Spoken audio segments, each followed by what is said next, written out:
CTV family.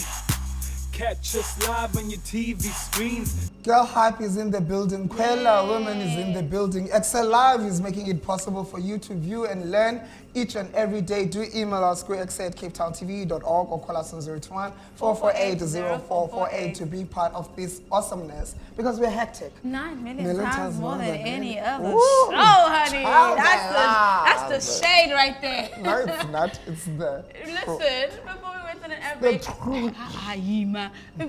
air break, Lama asked a very important question, and I'm gonna pass it back to you, man. He asked about how is there space for women in tech, or are there enough women in technology right now?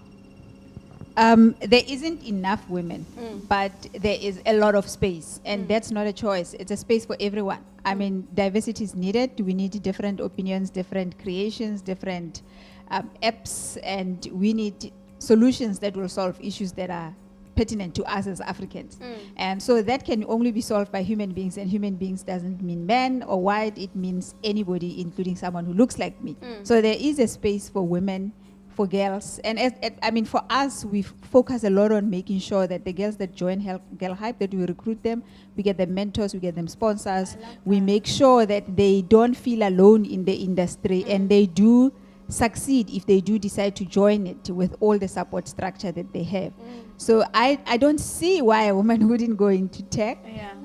No, and I love that you say that, because most of the people, when we have like group discussions about women, they always talk about how it's easy to start, but you need a structure in order to be able to survive. And that's what you guys are providing in your own different forms.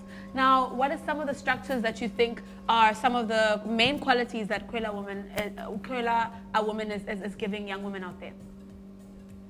So, you know, hard skills can be learned. Women can go to university, they can study at home, but soft skills development is something that is so important, because you can have a qualification, but if you don't understand how to resolve conflict or communicate properly, you're not going to get very far in your career. So with Khwela, what we do is through our sister-based circles, we have relatable mentors. Women can share experiences, and they can come together and actually have a support system, which is really important. Yeah. Instead of seeing women as competition, to actually see each other as a support system for each other. Yeah. And then when I Asanda, it's not like women gaboboto that see each other as competition. There's always a doorkeeper, and most of the time it's a man. What is it that you think that men fear the most when it comes to ipodrum and they open it up for more seats zifilishwe ngabantu abangabafazi?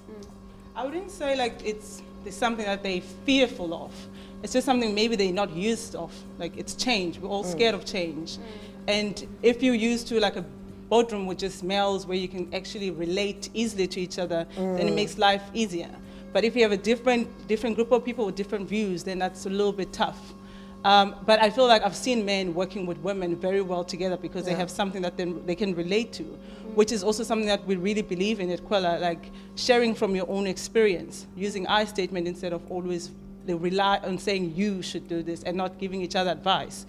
For me, like when I look at the future, even of South Africa, I see men and women working together to actually build a better South Africa, instead of like just empowering women up and leaving men behind, because we also say that Khwela is also for men who are for women. So if you're a man that really believes in empowerment of women, then Khwela is also for you.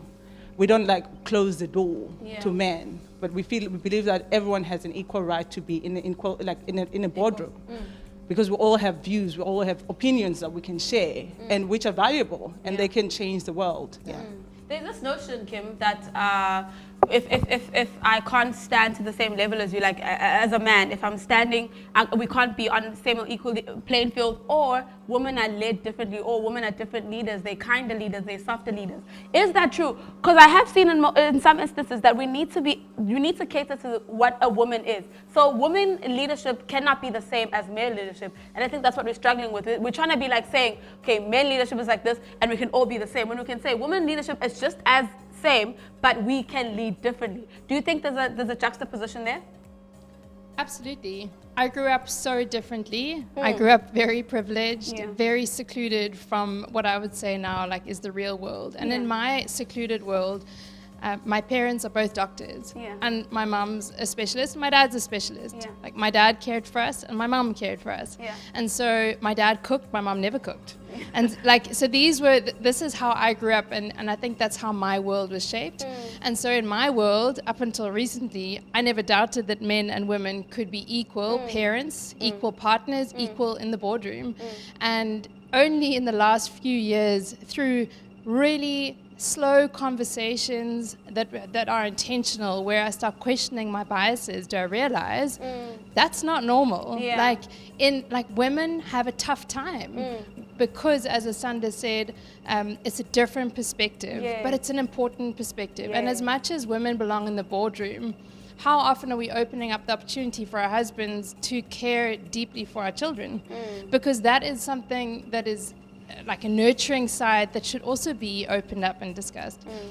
So yeah, I'm personally probably a little bit more masculine in my leadership style, Yeah. and I've had to learn to work on empathy. I'm not naturally very empathetic. I'm usually quite like, just straight line shooter. I say what I think and then I move on. And I've learned that being empathetic helps, and it actually is a better way to communicate. Nelly, Rome was not built in a day, so we do not expect to blink, and everything that Asanda and Kim have just said, yenzeke ngalungu olu hlobo, fast and quick. But what's the first step that we need to take to ensure that we have the future that Asanda just mentioned?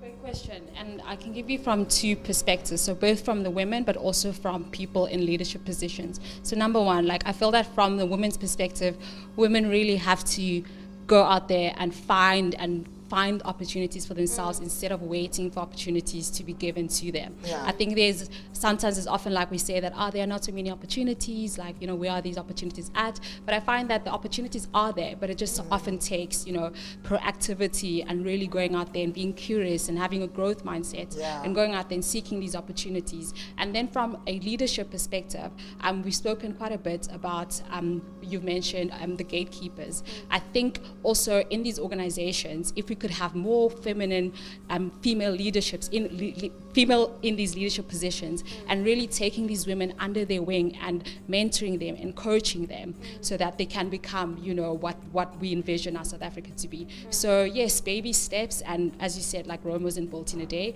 but with things like that, I think those would be the starting points of it. And another sick culture is having that couch interview, because you know what happens in the couch interview? Those women who opt for that are making it hard for the next woman who comes for the interview, who wants to sit on that board table to have that interview, because you made it easy for that guy to interview in a couch. Ladies and gentlemen, what I wanted to address was the fact that most people, when you think pro-women, I don't know where this notion came from, but when people think feminism, they think you're anti-men.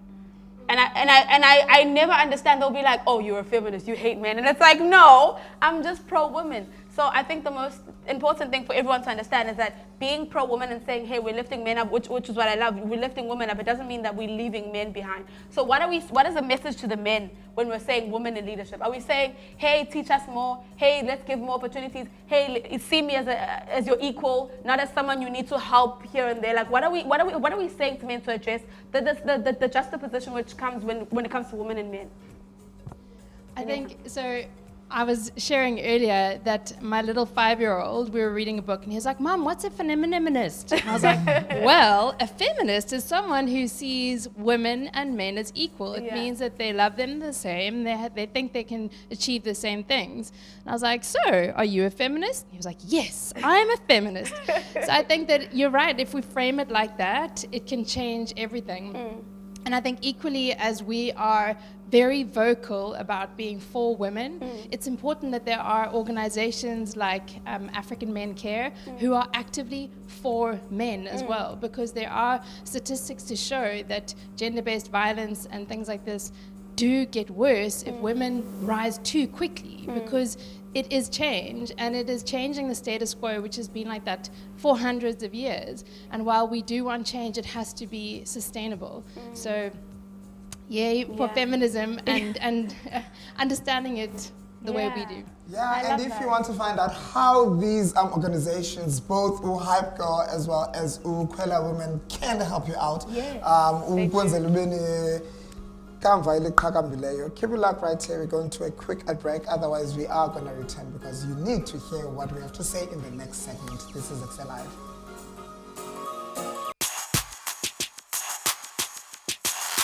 CTV family.